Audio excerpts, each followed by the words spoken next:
Hello, everyone, and welcome back to another episode of Gay Men Going Deeper. This is a podcast series where we talk about personal development, mental health, and sexuality. Your hosts today are Matt, Calan, and me, Michael. Collectively, we have over 40 years of experience in the personal development world. And if this is your first time listening to us, we want to welcome you. We each have our own coaching practice, but in this podcast, we're giving away all of our best stuff for free. So we're happy to have you join us today. Fun fact, everyone, Matt Calan, I don't know if you guys know this, but this is our 65th episode of the podcast, episode 65. Wow. And I know, right? Good job. And our very first episode of 2022. So this is the season of New Year, New Me. We've all seen the memes. And so we're going to be digging deeper on the topic of personal transformation today. We'll be exploring questions like, what does personal transformation even mean, and why is it important? What is the most challenging part about changing yourself? And of course, what is the best advice for anyone who is serious about personal transformation?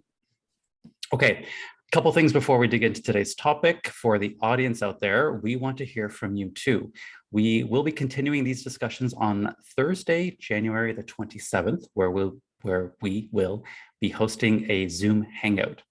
This is where we give you guys a chance to share your own thoughts on the topics we discuss here in the podcast. So if you're not already in the Gay Men's Brotherhood Facebook group, please go there. It's free. And check out the events tab where you can RSVP to the Zoom Hang. Also, reminder, this podcast and YouTube channel is supported by listeners and viewers like you. If you enjoy these episodes and you want to help us continue making more and building our community, please head to our Patreon page where you can support the show. The link is in the show notes.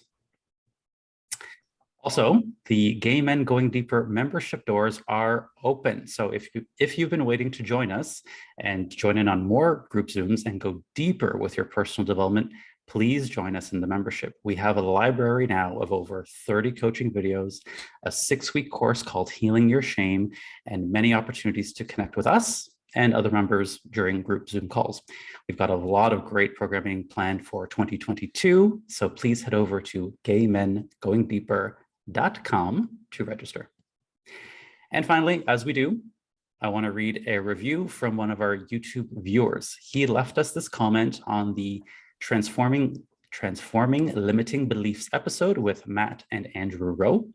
And he says, "Hey guys, thank you so much for your work. I have recently discovered your podcast and I find it very insightful.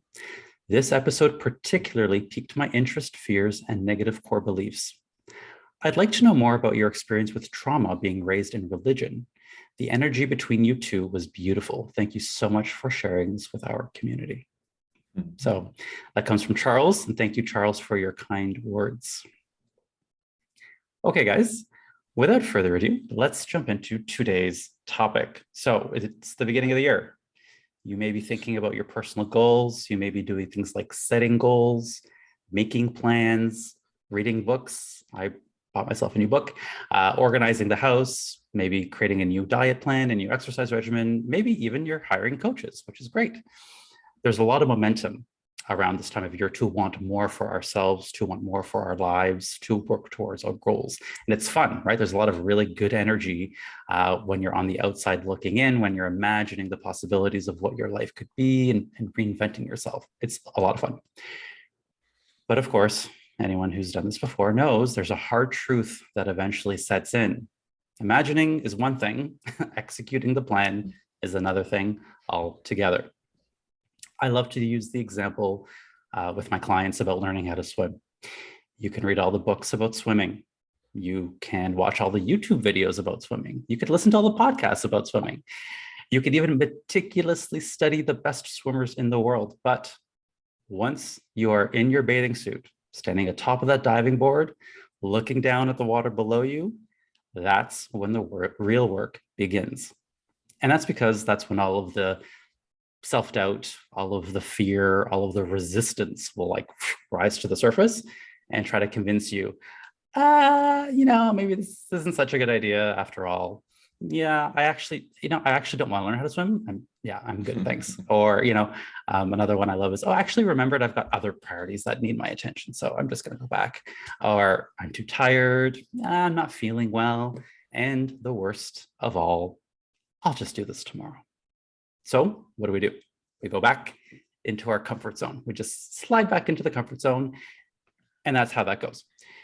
The truth is, we have two oppositional desires, the desire to swim, or if you're going with the analogy, the desire to change, the desire to do something that you've never done before, and then also the desire to stay safe. And therein lies the rub with why a lot of personal transformation doesn't work or doesn't last. Transformation requires an entire skill set that most people don't have. Things like managing your mind, emotional intelligence. We just did a podcast on that one. Go check it out. Embracing discomfort, forming habits, having discipline, focus, self-awareness, self-compassion. These are just a few. Luckily for all you listeners out there, your hosts today are all pros in all of the above, and so we are here to help you out. And I want to start off by sharing something in my own life. I've undergone a few of my own personal transformations, some of them very deliberately, and others I had no control over. Life just kind of happened and I had to evolve with it. Also, what I do for a living is help people on their own personal transformation journey. So there's one thing that I really need to reiterate before we start. You cannot struggle yourself into change. You cannot beat yourself up into changing. And even if you do, this works for some people, even if you do, you will feel fucking terrible and you'll be even worse off in the new me than you were today. So any transformation that we talk about, I think, must be balanced with compassion and self-acceptance. And I know you're thinking, self-acceptance and transformation, these things are counterintuitive. How could that possibly be? But like I said, Matt, Calan, and I are here to guide you. So let's start. The first question that I have for you guys is, what does personal transformation mean and why is it important? And today we're going to start with Calan. I knew it. I was like, he's going to start with me because I have no idea what I'm going to say.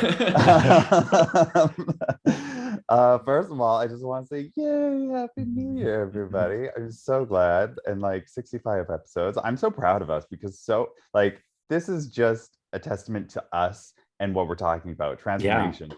Doing this hasn't necessarily been easy. But we've committed to it and we keep going with it and we're seeing that things continue to keep building.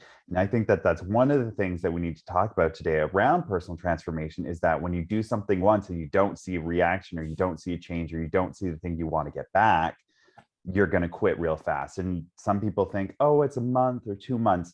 We've been doing this over a year. Coming up closer to a year and a half. And we're just now starting to really see traction with listenership and that kind of a thing. And it's not even that insane. It's just kind of some people listen and it's great.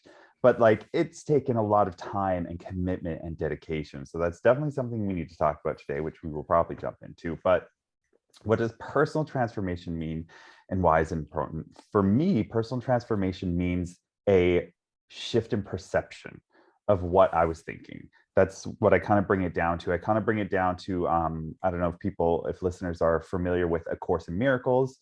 Louise Hay talked a lot about it. Gabrielle Bernstein talks a lot about it. Marianne Williamson, who I love, talks a lot about it. And so A Course in Miracles talks about the shift in perception being the miracle. And so when you can have that shift in perception and perspective, that's to me personal transformation, because we can all get really comfortable in our lives and get really chill and just keep doing what we're doing and be like, oh no, this is okay. This is okay. We get complacent with the level of achievement we've gotten to, or the level of, the way somebody's treating us or what we expect from others. We kind of get complacent in that energy. And then when you have that epiphany or that inspiration or that moment where you can change the perception and look at things and go, you know what, this isn't okay. Or you know what, I don't deserve to be treated like this. Or you know what, I want to completely change my surroundings so that I feel like there's new energy so that I can move into this transformation. That to me is what personal transformation means. It's not even following through yet with all of the stuff. It's just the beginning, the trigger point because if you can do that, all the rest of it is kind of just building habits and learning and kind of figuring out how to continue on the path. But that first little switch is the most important part to me. So that to me, I would say is like personal transformation is so important, because if you don't have that epiphany, none of the other stuff will happen. And sometimes you can learn your way into it, like Michael was talking about, how you can read all the books and do all of the things, and that's one part of it. But then the jumping off the diving board is the other part of it. That's where it's just like, oh, I'm in the water now. And theoretically, I know how to do this, but this feels so much different than I thought it was going to be. And that's the same for everything, relationships, starting a new job, doing all the new things. You're not going to be perfect, even if you've done all the studying. Sometimes you just need to jump off the bloody diving board and learn as you go. But the best part is you don't have to do it alone. You can have friends in the pool off to the sides who are waiting for you, so that there's the security blanket, so when you jump in, you're like, oh my God, I'm going to drown. You have your friends come over and save you. You've done all the studying, you've done all the theory, you kind of know what you're doing, and then you have the other people around you to help support you, to get you to the side, or to get you to the other side of the pool. And that to me comes in the form of relationships and community. And that was one of the parts I was missing for the longest part of my life, is that I was at the edge of the diving board about to jump in, and I had nobody on the sidelines because I hadn't built that community. So yeah, of course, that's going to be way scarier to do by yourself. I'd had the epiphanies, I'd done the change, but now it's like, okay, now it's time to jump off and have another perception shift. But it didn't really happen until everybody else kind of came into the pool and went, no, we're here with you. It's safe. You'll be fine. That's when I was like, okay, I feel safe enough to jump off. So that's my two-parter answer for personal transformation for me. And I'm very curious, Matt, what about you? Yeah, this is kind of the meat of what we do, right? When you gave us these questions, Michael, I was like, wow, it's making me think, because I never really thought about it in like a definition, like how would I actually define transformation? But so I started thinking about like my own transformative journey. And for me, transformation is, it's a desire. I think it's fueled by desire. I like how you said that, Michael. And of opposing desire. Like we have a desire to be somewhere other than where we find ourselves.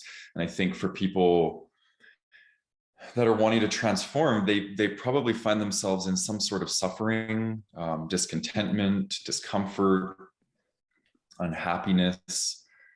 And there's a desire to want to be beyond that, to something like maybe more happiness, more inner peace, more contentment with who they are, more confidence. I think that's a big thing for the three of us, and what we see in this community is confidence. I think a lot of people are feeling insecure, or you look at the purpose of the brotherhood is to move from shame to authenticity, right? That's the transformation that we're offering people. And I think it's important, because I think transformation is, it's like the shedding of the skin, right? Like the snake.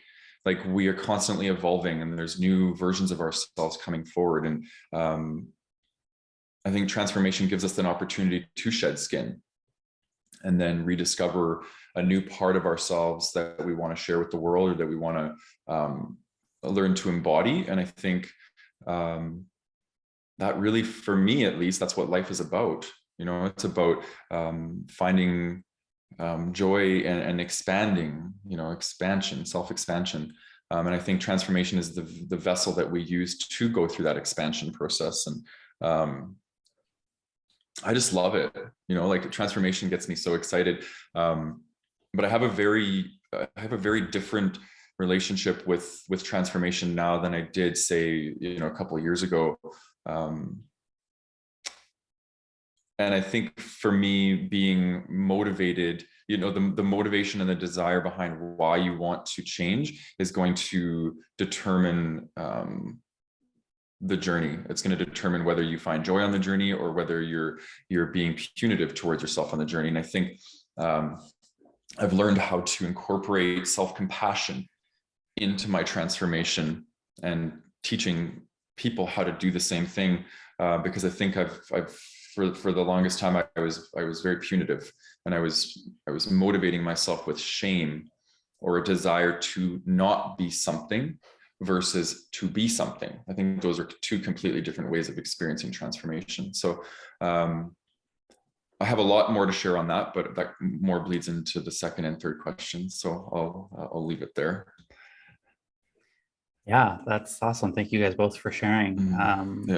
Yeah, I think the way that I would see it is it's evolution, right? We talk about personal transformation, but to your point, we're always shedding that skin. It's always happening. So the way I defined it is it's consciously nurturing your own growth and evolution. So we evolve. We're born here, and whether we like it or not, things are going to change. Life is going to happen to us. We are going to evolve. We could do it unconsciously, or we can do it consciously. So another analogy that I love to use is the garden, right? It's like having a garden. We all have a plot of land, a garden, and either we just let whatever grows. Weeds, things we don't want, things we do want, a little bit of both, and we don't really do much about it.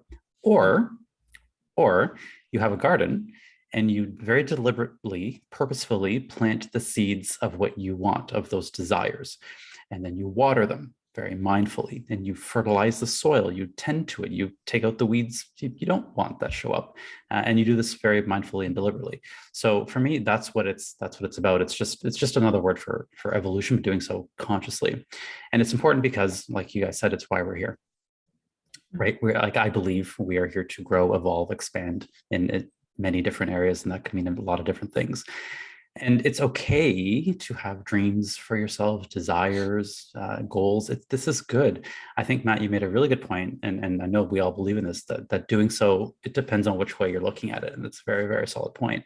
And I think one of the benefits of this self-awareness work, the self-development work, is knowing when you're in, because you slide back and forth. At least I do. I go sometimes, I'm deep into shame here, and I got to bring myself back. And I think that's one of the benefits of personal development work, is knowing where you are in that journey. But having these goals, having these desires, I think is such a gift to yourself to acknowledge them, and even a greater gift to go after them. It is scary as fuck, but it honors who you are, at least for me.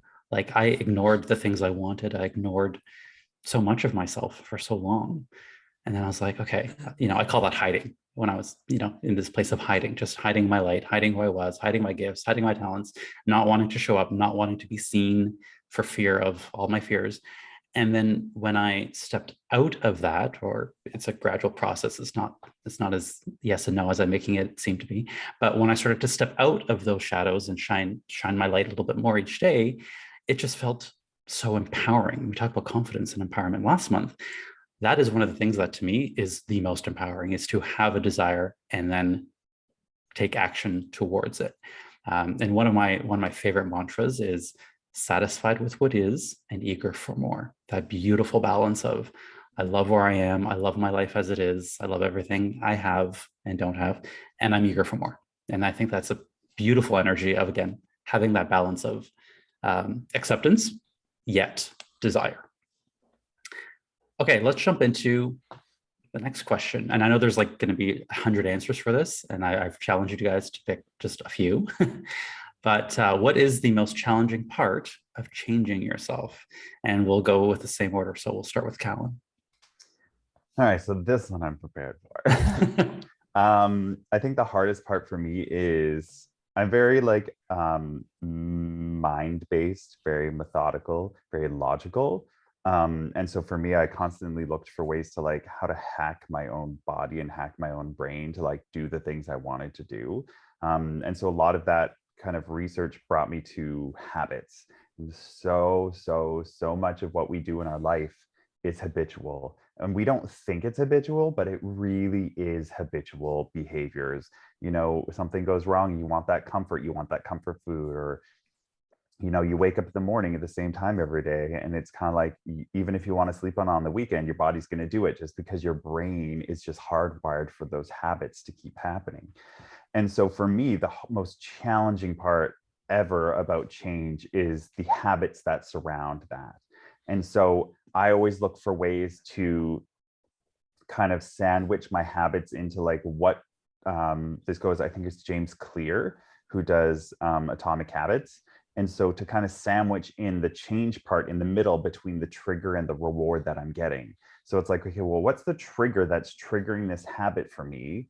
What's going to go on? And then what's the reward that I get?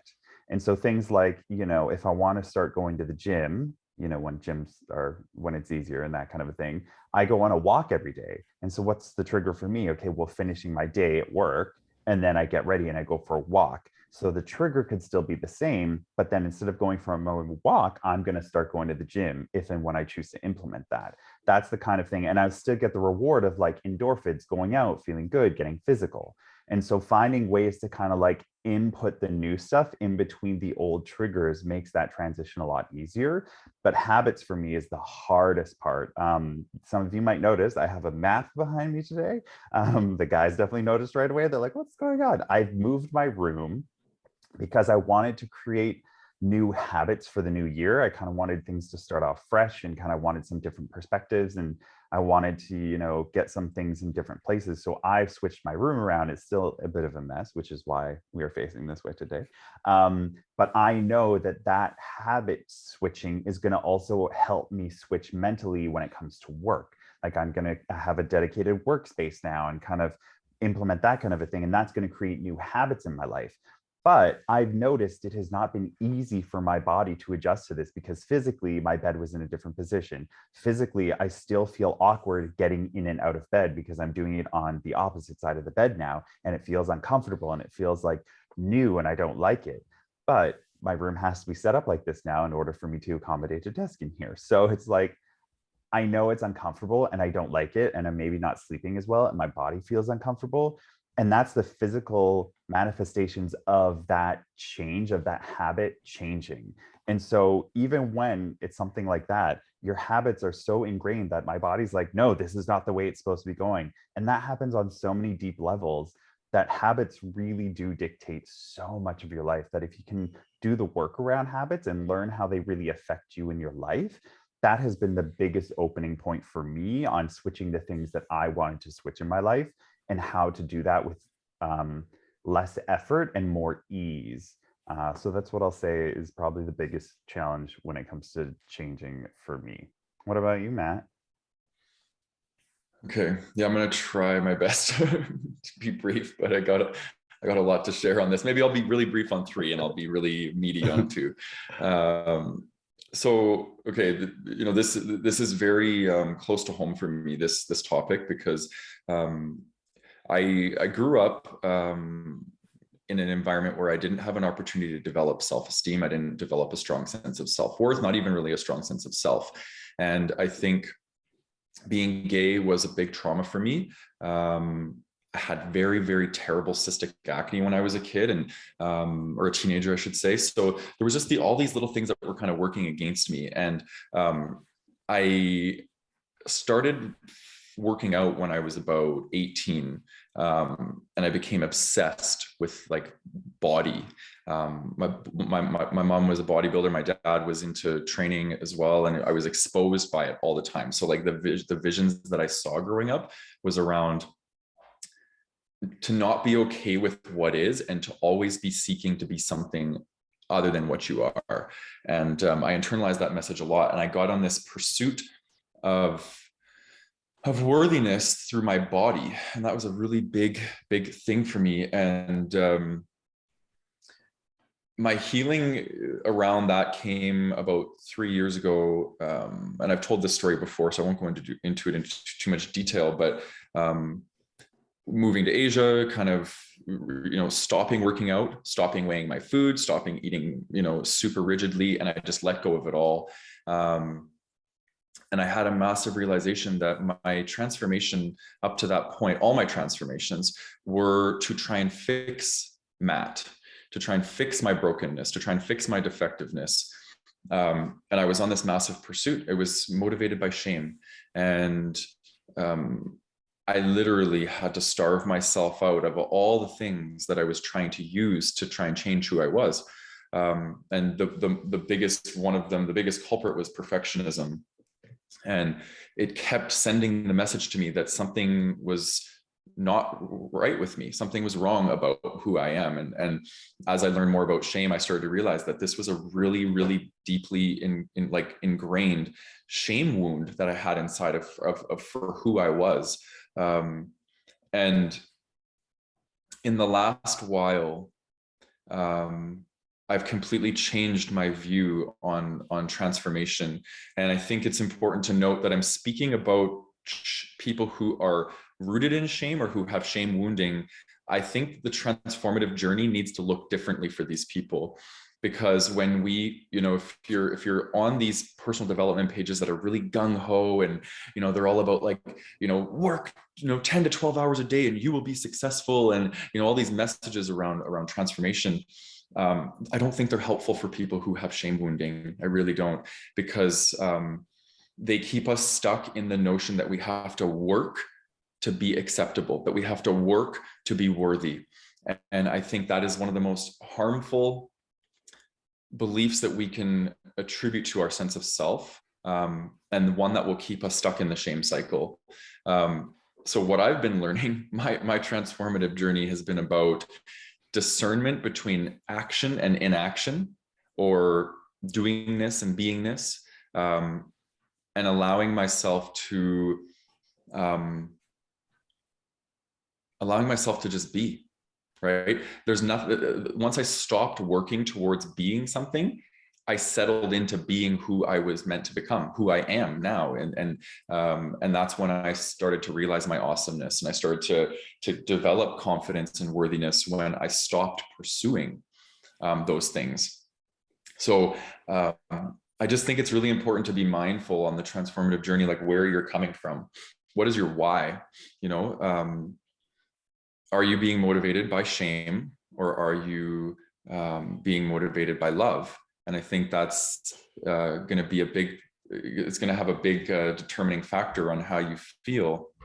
Because when you're motivated by shame, or when I'm motivated by shame, I was never happy, right? I was never happy. Like I was a physique competitor, got on stage, and that was probably when I felt the worst about myself, when my body looked the best. Right? Because I was so critical of myself. So it just shows, like, if I was motivated by love, I would have been happy and content with my progress, but I wasn't. It just was never enough, So I just don't think, it's impossible. You can't shame yourself into a version of yourself that you are going to love, right? It's absolutely impossible. You will always meet shame when you meet it with shame, right? The end result will be more shame. So what I'm learning now is to pause my, or even I wrote a quote, and I actually posted it in the Brotherhood. I said, take a break from trying to improve yourself and just be improved for a while. And that was something that I had channeled through a meditation of mine, where I was meditating because I wanted a result. I wasn't meditating to commune with spirit or to just be with myself. I was trying to create transformation out of meditation. And I just don't think that is the best way to approach something like that. And I had that realization, like, why am I trying to pursue so much? Why am I always looking at the outcome or the result of what I'm trying to accomplish? What if I were to just stop and just enjoy what I am, or all the work that I've done, and just be okay with being me for a bit?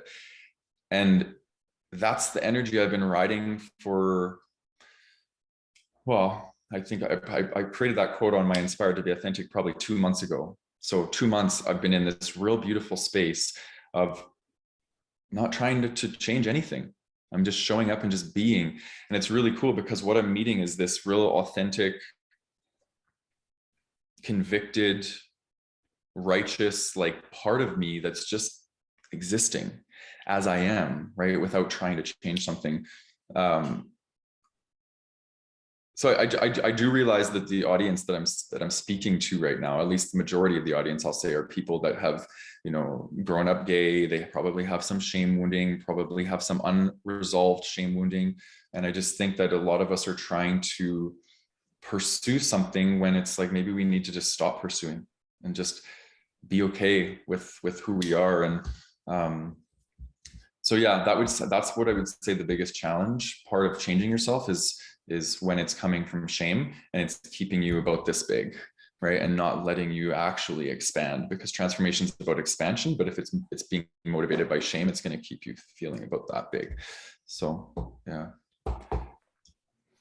Yeah, I think, Matt, that'll resonate with a lot of people out there. I mean, it certainly resonates with a bit of my journey as well. Mm-hmm. Like, again, towards the beginning when my evolution was more unconscious than it was conscious, definitely came from a place of need to keep up, need to be more, right? And I think that's where a lot of people start, and it's fine if that's where you're starting at. Great. If that's the trigger that gets you aware that hey, there's something here that I want, fine. I don't think we're saying don't go for it. I think we're saying there might be some things you want to do first, you want to tackle first within yourself, which kind of leads into my most challenging part of changing myself is that I think what happens is we tend to focus so much on the doing, right? Because it's very clear to see when I do something, action creates the results. It's very obvious. It's very tangible. We see that action creates results. We don't need to, we don't need to convince ourselves of that. But there's so much that creates results that is not about action, not at all. It's about mindset. And the benefits of doing mindset work are less tangible. So a lot of people make it a second priority, or they don't pay much attention to it. With my clients, they get so frustrated when I'm like, no. The action isn't about doing right now. It's kind of about looking at your beliefs, uncovering what's really motivating you. And that stuff isn't comfortable all the time. And we don't see the direct result as we do with action. Even worse, I think the benefit of doing energy work is even less tangible than mindset work. And so people don't even pay attention to it at all, or it's not even part of their plan to do the energy work inside. And if you think about it, action requires energy, right? Thinking is an expenditure of energy, and so is emotion. It's all about energy. It boils down to that. So I think that's one of the biggest challenges is we want to skip ahead to the action part, but really there's so much. That's just the tip of the iceberg. There's so much more to do it. And doing that inside work is hard. It takes time. There is no instant results. And that's another thing. We just want this instant gratification. We want to take that, I'm just going to take this course and I will be fine. That's not how that works. There's 3 coaches here, guys. We are telling you as much as we wish that worked. That's not how that works. You take the course to support you, but it also takes time and you have to be very patient with yourself. They're all needed at the end of the day. Thinking, feeling, the doing, the energy work. And of course, the hard part is we don't know how to think or feel. No one really taught us that, but we know how to do. So that's what we do. We do what we know. I'll give you an example. So yeah, let's say that there's a lot of internal shame or a lingering belief, a limiting belief that maybe you're not worthy of your success, or maybe not worthy of a relationship, love, money, all these things, or not good enough, right? And if that exists, usually it exists somewhere in the subconscious that we're not really aware of. But if that exists, we will subconsciously perpetuate that belief that we have, that limiting belief. And that's called self-sabotage. So many people will say, oh no, but I'm doing it and I'm doing all the action, I'm doing all the things that I need to do. But for whatever reason, I just keep procrastinating, or when I get so close to the result, I fuck it all up. And that's why it's so important to do that inner work. So I would say that's the challenge is focusing on the energy work, the thought work, the emotional work, all those. At the very beginning, I listed a bunch of skills like emotional intelligence, embracing discomfort. It's not fun to do that work, but it is part of the process. Okay, so this leads us very nicely into our third question. And I know we're going to have more than one piece of advice, so. But if we have to pick one, you can give more than one, but tell us your favorite. What is your best advice for anyone who is serious about personal transformation? Okay, go ahead, Calan. All right. So I think I'm going to bring this back to something you were both just touching upon, and that's the ebb and flow of transformation. Matt was talking about the being and then the doing. And that to me is one of the most important parts of transformation, is that realization that yes, you can come and take a course. Like you can come and you can take the Healing Your Shame course that we have, and you can do the thing. And that will give you the tools and the language and the knowledge, but then there's the being part of it as well, where it's not just like, okay, now I'm going to do more and more and more and keep going. There is an ebb and a flow to it. There's that integration part that you need to have afterwards. There's that like sitting with yourself and really being with those questions. And I know for me, a lot of the coaching I do is allowing the space for my clients to sit in that space comfortably, because that's the part that's the hardest for a lot of people, is how to sit in that space comfortably and allow themselves to be there. Because a lot of the things you don't necessarily like about yourself, or the things that you discover about yourself that you didn't know were there, those will come up and you'll start to beat yourself up about them, and you start to get upset about it. And it's like being your worst enemy isn't going to help you move further. Like beating yourself up about something that you had no control over, or that you didn't know about before, isn't going to help you move forward. So sitting in that space and being comfortable with it and being like, okay, this is where I am. I now have this knowledge. I now have these tools. I now have this language. What am I going to do with it? And so allowing that space to kind of integrate it and sit with it and revisit it. It's not about just doing it one time. It's like, okay, do it one time and take the thing that you need from it. Because we only retain like maybe 10% of what we ever actually learn. And then maybe doing it again and taking something different from it. And in between those times, you sit with yourself and you go, okay, what did I really learn and take away from this time? Journal about it. Give yourself the space to explore that. You're the only person in your mind. You're the only person seeing this, unless you're working with a coach or something like that. Give yourself that space, that mental space, to be with it, to sit with it, and really sink into it and let yourself integrate it, because that's when real big change happens. That's when real crazy shifts happen, is when you really let yourself go with it and be with it and sit with it. So that's probably like my biggest advice in regards to like transformation. That's the number one. I am going to add in a couple other like extra boops. And that's like doing a course and taking something that helps you go in whatever direction you want to go in. Like myself, I've taken Amy Porterfield's Digital Course Academy in order to learn how to make digital courses, because I knew that that was how I was going to be able to help people on a larger scale than just myself. I'm only one person. I can only help so many people. I want to have a big impact. I want to help a lot of people. How can I do that? And so I had to do that work, but I'm still integrating so much of that learning. And it's like over a year and a half later. And I keep revisiting it because I keep learning more and I keep, doing the work. So courses, they help you go somewhere, but then you have to integrate the work.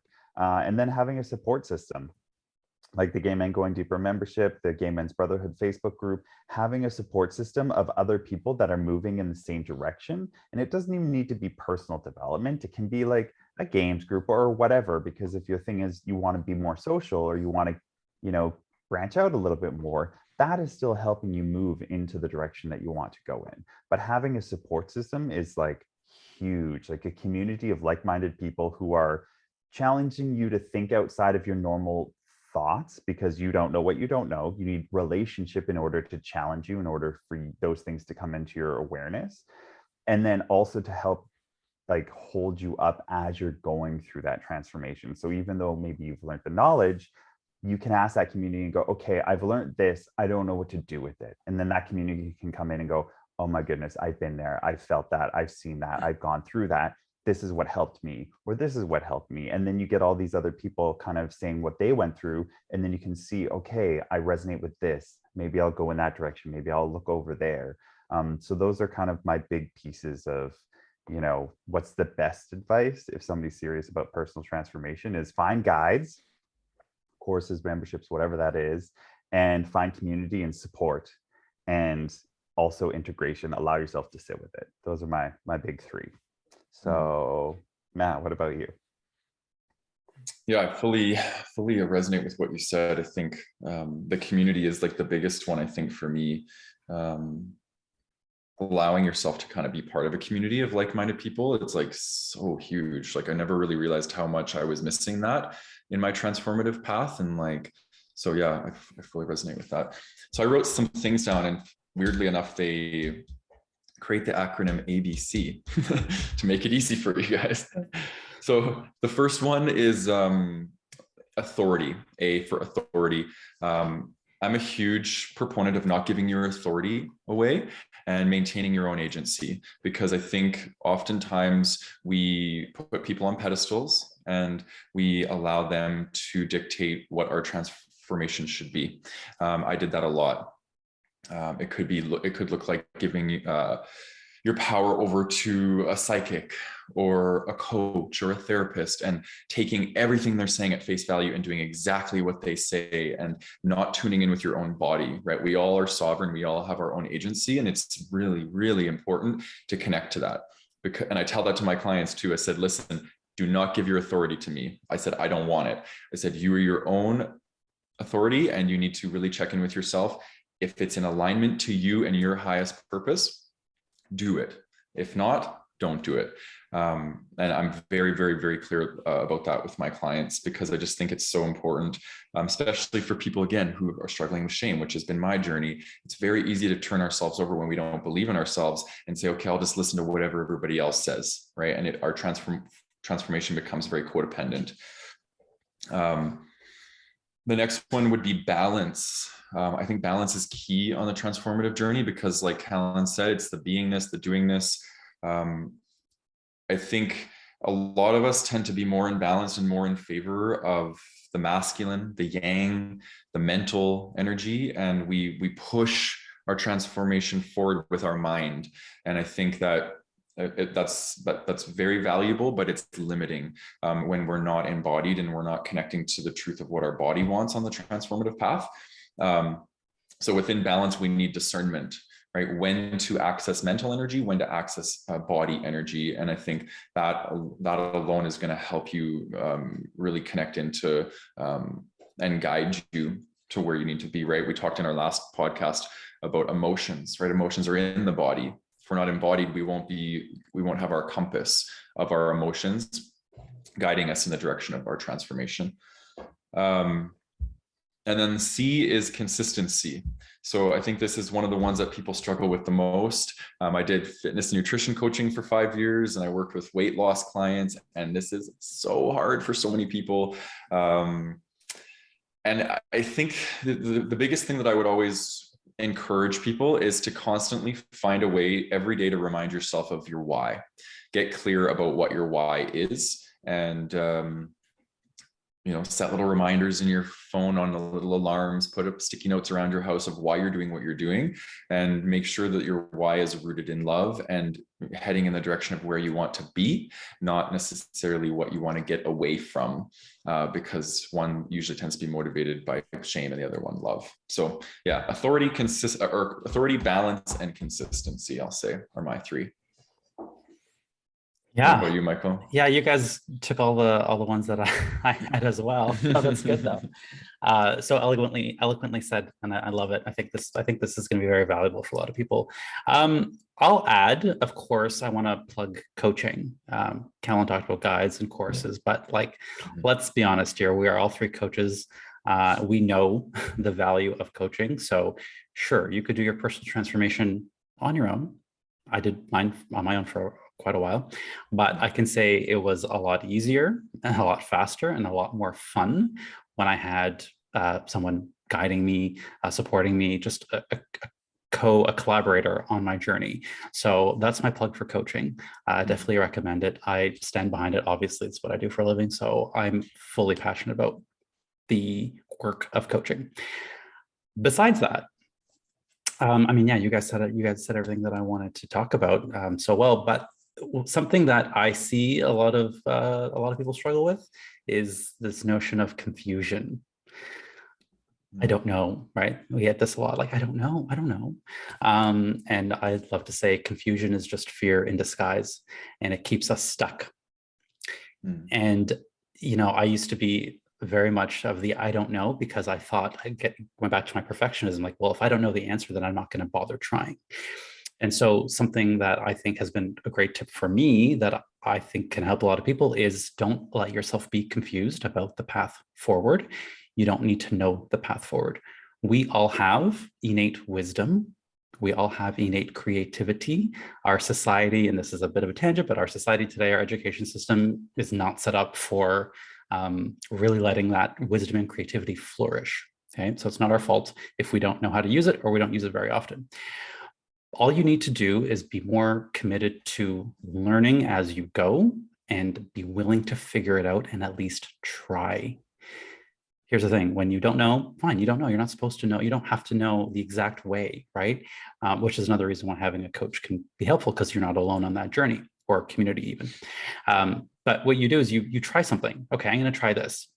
Worst case scenario is it doesn't work, and then you know what not to do next time. Best case scenario is it works. Oh, okay, maybe I like meditation. I'm gonna keep doing that. If it doesn't work for you, that's okay, there's other things. So if you're stuck in confusion, if you're thinking, oh, I want to know the way, I want to know the answers, don't give in to that. You don't need to know all the answers, just be willing to try. We talk a lot about journaling, right? If you're stuck on something, journal about it. Explore where your mind wants to take you and also where your emotions take you. Ask yourself, go back to our other podcast. What am I feeling? Why am I feeling this way? Where am I feeling it in my body? What is it trying to tell me? The answers are there. Don't give into the I don't know. So, that invitation to go back into the comfort zone, I'm going to tie it back to the analogy at the beginning, to sort of get off the diving board and go back into the comfort zone, will always be there. It does not go away. Your comfort zone is always there, looking really nice and comfortable and warm and cozy. It doesn't go away.